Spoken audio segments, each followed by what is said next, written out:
Olá, pessoal, tudo bem? Meu nome é Beatriz Ampar, sou médica de família e comunidade, paliativista, e sou docente do Departamento de Saúde Coletiva da UEL. E hoje a gente vai conversar um pouquinho sobre a multimorbidade e a importância desse tema na atenção primária à saúde. Então, vamos primeiro, começar pelo conceito, né? Em geral, a gente escuta muito falar sobre comorbidade, né? E o que é a comorbidade? Nada mais é do que uma doença adicional quando a gente tem para referência uma condição índice. Então, por exemplo, eu tenho hipertensão e tenho alguma doença adicional em relação a ela. Isso é a definição básica de comorbidade. E multimorbidade? Que diferença tem conceitual entre multimorbidade e comorbidade e qual que é a importância disso, né? A multimorbidade ela é definida como qualquer combinação de doença crônica com mais outra doença, mas ela tem algumas particularidades. Além de outra doença, seja ela aguda ou crônica, pode ser a associação de um fator biopsicossocial e também pode ser de um fator de risco somático. Então, por definição, ela não é só a coexistência de uma doença com outra. Ela é a coexistência de uma doença com outra ou outras, mais fatores biopsicossociais, mais fatores de risco somático. E para além disso, é necessário a gente entender a multimorbidade como uma interação complexa de situações. Então, não é simplesmente uma hipertensão que convive com o diabetes, que convive com uma vulnerabilidade social, que convive com uma depressão.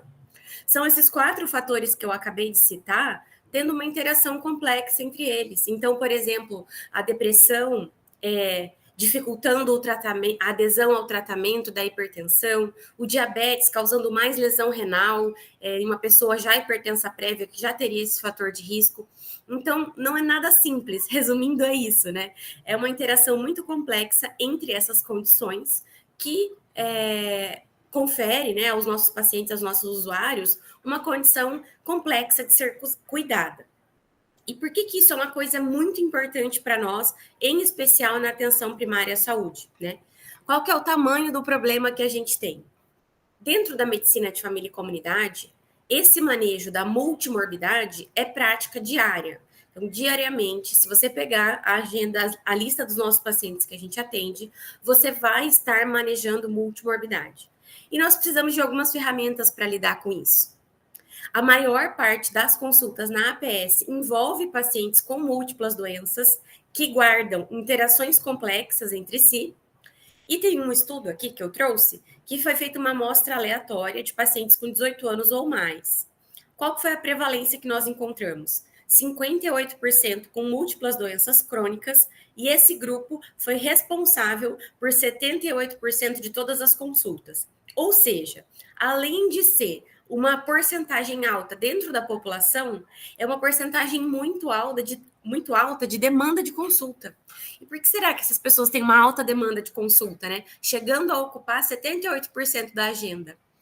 Porque realmente as condições são complexas, elas interagem e isso necessita um cuidado em saúde especializado. A gente tem que saber o que está fazendo, a gente tem que cuidar com as nossas orientações. Se, por um lado, a pressão alta da pessoa está boa, pode ser que o diabetes não. Então, vai gerar demanda, né? O que, por exemplo, se essa pessoa tivesse só a pressão alta controlada, de repente não geraria uma demanda de consulta tão frequente, né? Mas como ela se encontra numa situação de multimorbidade, isso a leva a uma maior necessidade, a uma maior procura dos serviços de saúde, certo? E beleza, né? Entendemos o conceito, entendemos o tamanho do problema e como que a gente lida com isso, como que a gente convive e entende isso dentro da prática da atenção primária. Como isso vai mudar a nossa prática. Então, eu separei 3 coisas aqui para a gente pensar juntos em como abordar isso. Bom, primeira coisa, esse conceito de multimorbidade, por si só, ele já leva a uma necessidade da gente pensar muito em interações, né? Isso vai para além das interações complexas que a gente já conversou, né? Então, assim, tem coisas simples e tem coisas bem complicadas, né? Exemplos. Interações medicamentosas. A gente sabe que a gente tem que ficar atento para todo paciente que faz uso de polifarmácia. Polifarmácia, a gente conversa muito quando a gente fala de saúde do idoso, dentro da geriatria, mas ela não é uma realidade exclusiva dos idosos, né? Pessoas que estão numa situação de multimorbidade, elas exigem, muitas vezes, fármacos diferentes que podem guardar interações entre si. E como é que a gente vai fazer para manejar essa polifarmácia? Bom, o primeiro passo é admitir que ela existe, reconhecer isso, né, nos pacientes que a gente atende, desprescrever sempre que possível. Então, o ideal é que toda consulta a gente faça uma revisão de todas as medicações e veja o que a gente consegue desprescrever. É engraçado, né? Na medicina a gente fala muito sobre prescrição, mas a gente também tem que aprender a desprescrever. A gente tem que cuidadosamente olhar para as interações medicamentosas mesmo, né? Tanto efeitos colaterais quanto interação de uma droga com a outra. Para isso, a gente tem vários sites, né, que analisam essa combinação de medicações, por exemplo, drugs.com, né? A gente pode colocar lá as medicações e ele mostra quais são as interações. A gente vai pesar risco e benefício de utilizar esses fármacos associados. Um exemplo muito prático do nosso dia a dia, só para não passar em branco, né? Uma associação muito comum que a gente usa é o amlodipino e a simvastatina, por exemplo. As duas medicações, elas interagem. E quando a gente está usando o amlodipino, a dose máxima de simvastatina que a gente pode usar é 20 miligramas. Na prática, a gente vê muitas pessoas utilizando amlodipino e simvastatina de 40 miligramas. Mas é um limitador ali, né, essa interação. Então, assim como essas, tem diversas outras que a gente fala pouco, que a gente estuda pouco. Então, a gente precisa ter um conhecimento clínico muito importante. E além dessa questão mais farmacológica, existem coisas comportamentais, né, biopsicossociais que interagem também. Então, como a pessoa entende aquela doença, como ela encara aquilo, como ela trata, quais mudanças de estilo de vida ela está disposta a fazer, até onde uma coisa é possível de melhorar uma doença, mas piorar a outra. Um exemplo rápido que me veio aqui na cabeça. A gente pode pedir para alguém que tem uma osteoartrite importante começar a fazer corrida ou caminhada. Isso vai ser ótimo para a pressão e para o diabetes, com certeza. Mas será que para a osteoartrite dela isso vai fazer sentido, né? Uma atividade com impacto, que vai, né, acelerar esse desgaste articular dela? Talvez não. Então, tudo isso tem que ser muito bem pensado e muito bem planejado quando a gente vai propor um plano de cuidado para o nosso paciente, para o nosso usuário. Tópico 2 aqui que eu resolvi trazer para a gente conversar. O que é bom para uma condição pode não ser para outra. Bom, acho que esse exemplo da corrida aí, para quem tem osteoartrite, né, pode ser um exemplo, né, por exemplo, para hipertensão ou diabetes, mas isso a gente pode ter 1 milhão de condições. E o que eu acho que a gente precisa deixar registrado aqui? Importância de um registro, não é nem um registro bom, mas é um registro clínico. O que eu digo de registro clínico, né? É o nosso prontuário. E essas informações em saúde, elas precisam estar claras, o nosso prontuário precisa estar limpo para os próximos profissionais que forem atender essa pessoa estejam, de fato, fazendo o melhor cuidado possível para ela, né? Eu até coloquei entre parênteses aqui o SOAP, que é uma das formas de registro em prontuário, e eu gosto muito do SWAP, e o SWAP é extremamente estudado e aplicado na atenção primária, justamente por essa possibilidade de você ter acesso fácil às informações ao longo do tempo. Então, um bom registro clínico vai ajudar no cuidado continuado desse paciente, para que os próximos médicos ou pessoas da equipe multiprofissional que venham atender essa pessoa tenham uma visão geral de quem é ela, dos valores dela, das doenças que ela tem e como essas condições todas interagem entre si, como essa multimorbidade acontece na prática. E para encerrar essa parte, tópico 3, fatores sociais e emocionais importam. Quanto mais o profissional de saúde for bom e souber manejar o método clínico centrado na pessoa e os determinantes sociais do processo de saúde e doença, mais ele vai entender essa questão da multimorbidade. Então, é você entender que ao atender alguém, por exemplo, que sofre racismo ou LGBTQIAPN+ fobia, existem fatores emocionais e sociais que vão interferir no processo de saúde e doença dessa pessoa. E a gente tem que levar isso em consideração, senão a gente não está proporcionando um cuidado integral para essa pessoa. Eu preciso entender o que ela entende por saúde e por doença, qual que é a experiência dela com a saúde, com a doença, e aí o método clínico serve para isso também. Então, essas duas coisinhas, método clínico e determinantes sociais, precisam estar presentes na nossa abordagem para que a gente consiga proporcionar um cuidado integral para os nossos pacientes e fazer um bom manejo da multimorbidade. E já finalizando, né, essa nossa conversa, eu queria falar um pouquinho sobre essa coordenação do cuidado. Às vezes a gente lê que a atenção primária, ela é a coordenadora do cuidado, né, ela deve ser a ordenadora do cuidado, mas o que significa isso na prática clínica, né? Os nossos pacientes, eles estão sobre nossa responsabilidade, certo? E toda vez que a gente atende, que a gente cuida deles, a gente precisa coordenar esse cuidado. Por que eu tô falando isso? Nós temos uma porcentagem de coisas que a gente tem que resolver. E isso entra nesse conceito de resolutividade. Então, mais ou menos de 80% a 95% das coisas que chegam para nós na atenção primária, nós temos que ser capazes de resolver. Não dá para você pegar um hipotireoidismo e mandar para o endócrino. Um diabetes tipo 2 com glicada maior que 9, 10, que você vai precisar começar a insulina, e mandar para o endócrino. Pegar uma artrite reumatoide inicial e mandar para o reumato. Pegar uma doença renal crônica, grau 2, grau 3, e mandar para o nefro.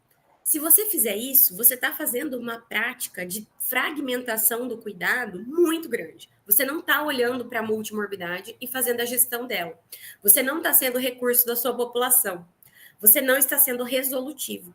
Então, a gente precisa referenciar para os especialistas focais aquelas pessoas que realmente precisam, né? E não todo mundo tem uma grande quantidade de coisas que a gente deve e pode resolver na atenção primária à saúde. Então, entender qual que é o nível de complexidade técnica, tecnológica, quem vai se beneficiar de ter uma consulta com o especialista focal e quem não precisa desse acompanhamento. A gente precisa ter essa noção. E a outra noção que a gente tem que ter é que mesmo quando a gente referencia essa pessoa para um atendimento com o especialista focal, ela continua sendo nossa. Então, ela vai para o reumato, ela vai para o nefro, mas ela volta com a gente, porque todas as outras condições de vida, de saúde e de doença, o médico de família e comunidade continua cuidando. Então, isso é importante, né? Esse senso de pertencimento, essa noção de longitudinalidade, que a pessoa vai, mas ela volta, que ela vai continuar com você, que pode ser que naquele momento ela tenha uma crise aguda, que ela vai ter que ser internada, que ela vai ter que acompanhar num serviço diferente, mas que ela volta para você, porque é você que faz essa coordenação do cuidado dela. Então, quem vai, quando vai e que sempre volta. Isso são conceitos que a gente precisa ter muito claro na nossa cabeça, para não virar um encaminhador e mandar todo mundo para qualquer queixa para especialista focal. Então, a gente tem que ter essa noção de resolutividade, complexidade e longitudinalidade. Essa palavra complexidade, às vezes, me incomoda um pouquinho, porque, veja, às vezes existe uma falsa impressão que o cuidado prestado na atenção primária, ele não é complexo. E aí você pensa, né, qual que é o nosso dia a dia na atenção primária? São pacientes com multimorbidade, né? Aquele estudo ali mostrou 78% das consultas com pacientes de multimorbidade, gravidez na adolescência, doenças graves que a gente faz o diagnóstico, acompanhamento, reabilitação, cuidados paliativos e tudo isso,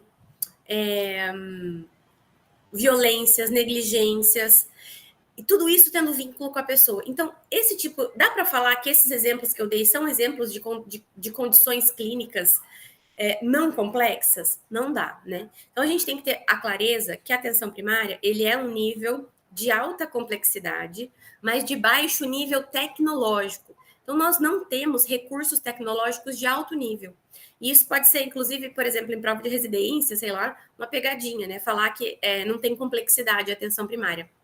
Isso é uma falácia.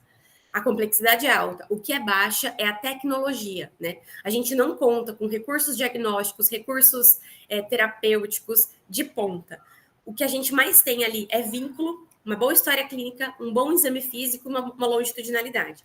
A gente não vai ter aparatos tecnológicos altos, de alto custo, de alta disponibilidade na atenção primária. Então, só cuidar com essa palavra complexidade, se não dá aquela ideia que não tem nada complexo na atenção primária. Isso é a maior falácia que alguém pode falar e basta trabalhar lá, sei lá, fica um mês ali na atenção primária que você vai ver todo dia, vendo como é que o tipo de urgência e emergência que chega, a complexidade dos casos, que você vai ter uma noção um pouquinho maior em relação a esse tema complexidade. E aí, para resumir e para finalizar, eu queria trazer novamente aqui os princípios da medicina de família e comunidade para a gente entender como esse conceito de multimorbidade, de coordenação do cuidado, entra na medicina de família e comunidade. Então, vamos lá. O médico de família e comunidade deve ser um clínico qualificado. Esse é o primeiro princípio. Então, ser um clínico qualificado me exige eu preciso ser um clínico qualificado para manejar bem a multimorbidade, por exemplo. Princípio 2. A atuação do médico de família e comunidade é influenciada pela comunidade. Então, se eu estou numa comunidade que tem 78% das consultas com pessoas em situação de multimorbidade, com diversas doenças crônicas, interagindo complexamente entre si, eu vou precisar ter mais e mais conhecimentos nisso. E isso muda, né? Essa porcentagem que eu trouxe nesse trabalho é um exemplo. Mas se você fizer um estudo desse, em cada unidade básica de saúde aqui da nossa cidade, você vai encontrar um valor diferente, porque cada comunidade ela é viva e ela funciona de um jeito. Então, nós temos aqui locais em que tem muita população idosa, tem locais que tem mais população jovem, mulheres, crianças. Então, esse valor vai mudar e eu vou precisar adaptar a minha prática clínica baseado na comunidade. Princípio 3, um dos meus preferidos. O médico de família é o recurso de uma população definida. Então, como eu vou moldar minha prática para cuidar dessa comunidade, dessa população definida, de uma forma com que eu responda às necessidades deles. Então, a gente precisa sempre pensar nisso quando a gente está falando de medicina de família e de atenção primária. E por último, mas não menos importante, a relação médico-paciente, o vínculo, né? As nossas habilidades de comunicação, elas são fundamentais para o desempenho do papel do MFC na atenção primária. Então, relacionando esses princípios com a multimorbidade, com o nosso trabalho na atenção primária, essa é a mensagem que eu queria deixar para vocês em relação a esse tema. Deixei aqui as principais referências. E fico à disposição de vocês, caso surja alguma dúvida, algum comentário, deixo o meu contato aqui, tá certo? Muito obrigada, bons estudos!